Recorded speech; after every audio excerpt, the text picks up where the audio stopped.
Jovens e sexo, descubra como eles lidam com as relações hoje. População de Belo Horizonte comenta o que faz para vencer o calor. A representação da mulher na propaganda é debatida na UFMG.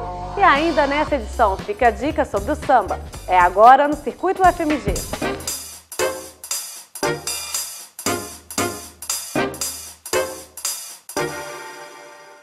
Boa noite.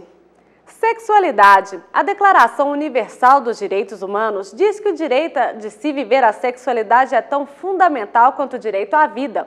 E na hora de vivenciar o sexo, os jovens têm encontrado diversas formas. De acordo com o Ministério da Saúde, a maioria dos brasileiros afirma ter tido a primeira relação sexual entre os 14 e 18 anos.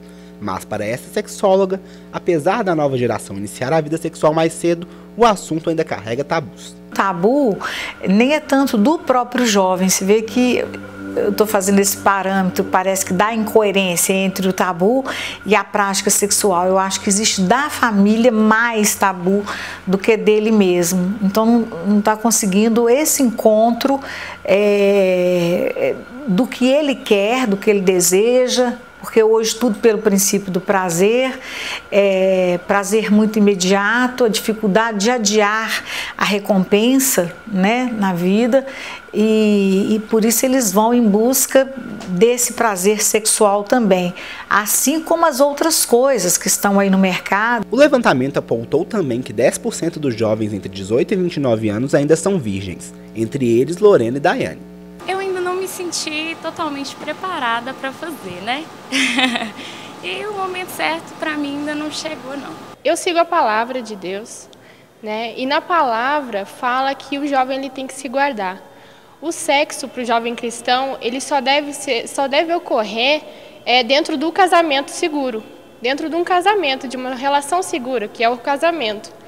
Então eu escolhi esperar por amor a Deus, por obediência a Deus. Estes pastores recebem muitos jovens que não desejam fazer sexo antes do casamento. Eu brinco com as meninas quando a gente fala aqui no culto e eu falo diretamente com as moças. Gente, vale a pena esperar demais, porque no momento da nossa lua de mel, é como bom assim você experimentar algo que é novo para você, né? E de repente muitos têm assim já experimentado no namoro o que deve ser para ser experimentado no casamento. E os papéis têm sido invertidos hoje, né? E não é o propósito de Deus. O propósito de Deus é que tudo aconteça no tempo certo. Olha só, o que a gente tem visto nessa geração, nessa juventude, os casais de namorados, eles são os padrões que estão sendo invertidos, né? Os casais de namorados, eles transam enquanto namoram, aí depois que casam, diminui o sexo ou acaba o sexo no casamento. A gente conhece diversos casais casados que estão aí há 1, 2 e tem casais até que há 6 anos que não praticam sexo. Eles buscam integrar o afeto, o amor, o vínculo à relação sexual, e o que está certo, né?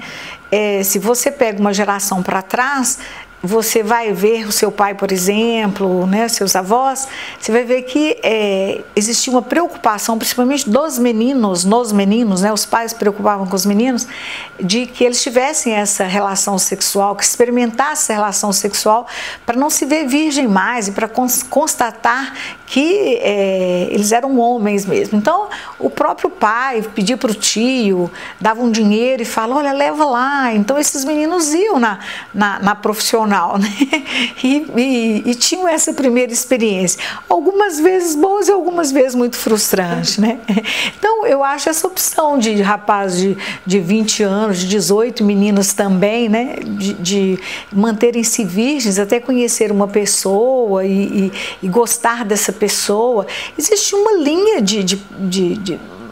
está mais ligada à religiosidade, tanto do aspecto católico quanto do protestante, né? De esperar o casamento, né? Que eu acho muito bacana. Assim, eu acho que quando eles querem aguardar, né? Acontecer melhor esse vínculo, ter certeza, amadurecer naquele amor, acaba dando muito certo. Seja mais novo ou mais velho, uma coisa é certa: a expectativa para a primeira vez é sempre grande. Eu, particularmente, acho que é uma coisa especial, né? Toda menina pensa na primeira vez, alguma coisa assim, né? Tipo com aqueles contos de fadas. aquelas coisas assim, uma coisa especial. Espero que seja muito bom a primeira vez e, não sei, a minha expectativa é grande, né, com esse dia. Quem tem uma vida sexual ativa não custa lembrar, o importante é sempre usar a camisinha. Sexo é um assunto quente, né?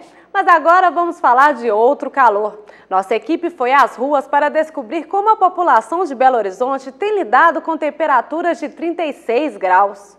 Ainda não estamos no verão, mas com as altas temperaturas, haja água e sorvete para aguentar esse calorão. E em dias assim, é difícil encontrar quem não sofra. Muito quente, tá quente demais, tá vendo mal demais pra gente. Péssimo, detesto calor. Minha pressão abaixa, a gente fica desanimado, eu não gosto. Cansada, dor nas pernas, né? A gente se sente, né, muito indisposto, a gente fica muito, assim, sem lugar, né? A gente tem que procurar um lugar mais fresco, que é difícil de achar, né, nesse calor. Mas apesar de muitas vezes a sensação é de estarmos assando, segundo este meteorologista, as temperaturas estão dentro da média. Esse ano estão na média, né, em torno de 28 graus aqui em Belo Horizonte. Nós tivemos aí este ano o máximo de pico de temperatura foi de 36 graus, ocorreu no dia 23 de setembro aqui em Belo Horizonte.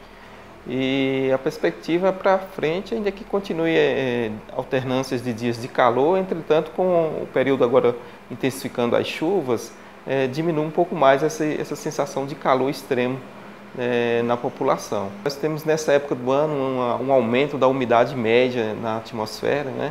Essa umidade contribui para ocorrências de chuva, inclusive, e também favorece uma sensação de calor maior sobre as pessoas, né? 28 graus, porém na sombra. Em termômetros espalhados pela cidade, temperaturas bem maiores, como esta de 30 graus. As temperaturas para efeitos meteorológicos, elas são medidas à condição de sombra, né, livre da radiação e também não está exposto diretamente ao vento. Então, geralmente os termômetros os convencionais ficam em abrigos meteorológicos e hoje já existe a instrumentação automática que também são protegidas da radiação e do vento, diferentemente dos termômetros que nós observamos aí, que ficam nas ruas das cidades, que não tem essa proteção. E por isso que dá-se uma diferença entre as temperaturas registradas nos instrumentos meteorológicos da rede do Instituto Nacional de Meteorologia em todo o Brasil e desses instrumentos, desses termômetros que estão alocados aí nas cidades, espalhados por diversos pontos da cidade. E nesse calor, cada um tem uma receita. Com muita fruta, né? Com muito suco, essas coisas assim. Bebo muita água, evito ficar exposto ao sol.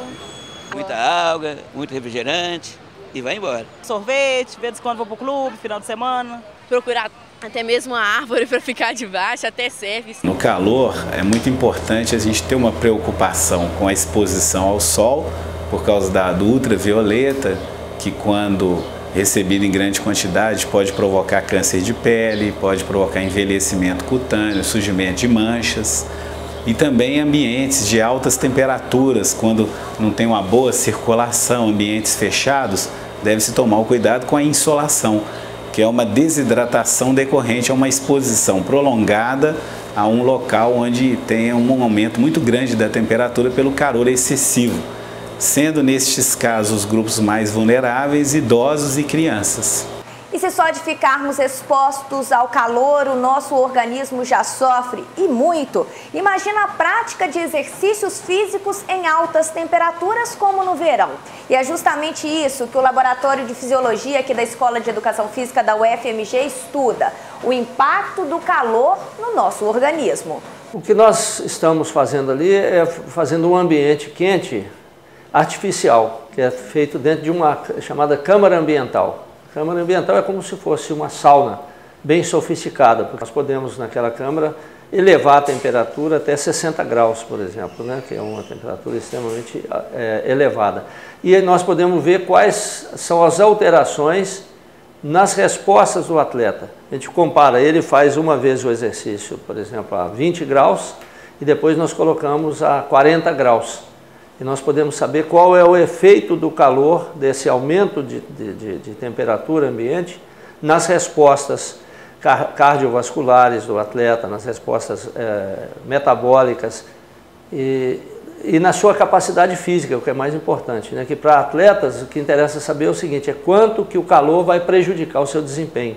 Mas sendo atleta ou não, de acordo com o professor, em dias quentes é preciso muita cautela na hora de se exercitar. Sempre ter água de boa qualidade para estar bebendo, né? Para estar se reidratando. Se for possível, se for um dia muito quente, mudar o horário do treinamento, né? Da corrida. Procurar lugares que tem sombra, se for possível isso também, né? Se tiver uma rua comprida, tem sombra de um lado, sol do outro, vai para o lado que tem sombra. Matrícula para o primeiro semestre de 2014. O colegiado do curso de Comunicação Social informou hoje a data na qual os alunos devem realizar a matrícula. O processo vai ser feito pela internet do dia 15 ao dia 20 de dezembro. O sistema para matrícula é o SIGA, acessível pelo site minha.fmg.br. O Dia Nacional do Samba foi comemorado ontem e ao longo de toda a semana você vai aprender passos básicos para sambar. Hoje a dica é sobre o contratempo.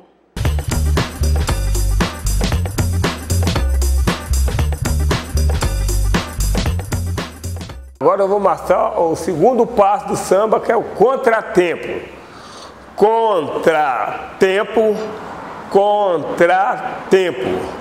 Contratempo, contratempo, contratempo, contratempo. Esse é o segundo passo. Contratempo, contratempo, contratempo, contratempo, contratempo, contratempo, contratempo, contratempo, contratempo.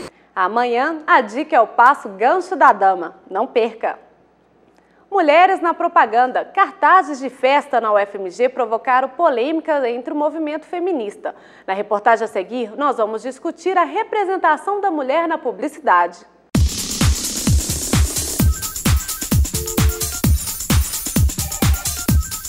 Eu acho que tem muitas marcas, né, que usam a imagem de mulher atraente para atrair clientes. Eu não acho isso bacana, não. Eles colocam a mulher como um objeto, né? Ela é objetalizada e ela é colocada como uma mercadoria também, né? Como eu sou mulher, para mim ainda eu acho que é bem preconceituoso e as imagens são preconceituosas e bem assim atrasadas, né? Porque na sociedade que a gente está hoje, avançada, tenta avançar com os estudos, e infelizmente a gente ainda tem esse tipo de propaganda. Recentemente, um cartaz de promoção da calourada do curso de veterinária da UFMG reacendeu o debate sobre a representação feminina na propaganda. Na imagem, o corpo de uma mulher com a cabeça de uma vaca convidava para o evento batizado de Festa do Abate. Para esta especialista, ações publicitárias que reforçam os clichês e ferem os direitos da mulher devem ser encaradas como crime. A gente tem um problema seríssimo aí. Primeiro, a Constituição afirma que não se vai tolerar discriminação.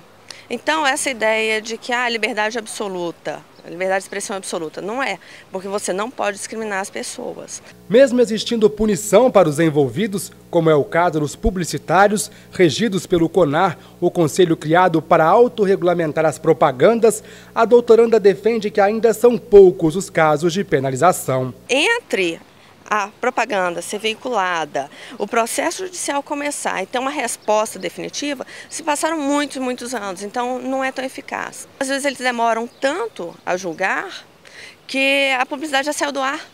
Então assim, a propaganda foi planejada para durar um mês.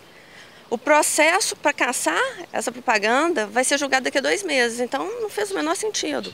Para esta professora de comunicação, é preciso abandonar o lugar comum. Tem que existir um limite, sim. Não se pode falar tudo de qualquer forma, em qualquer lugar, né? E o limite é o respeito ao outro.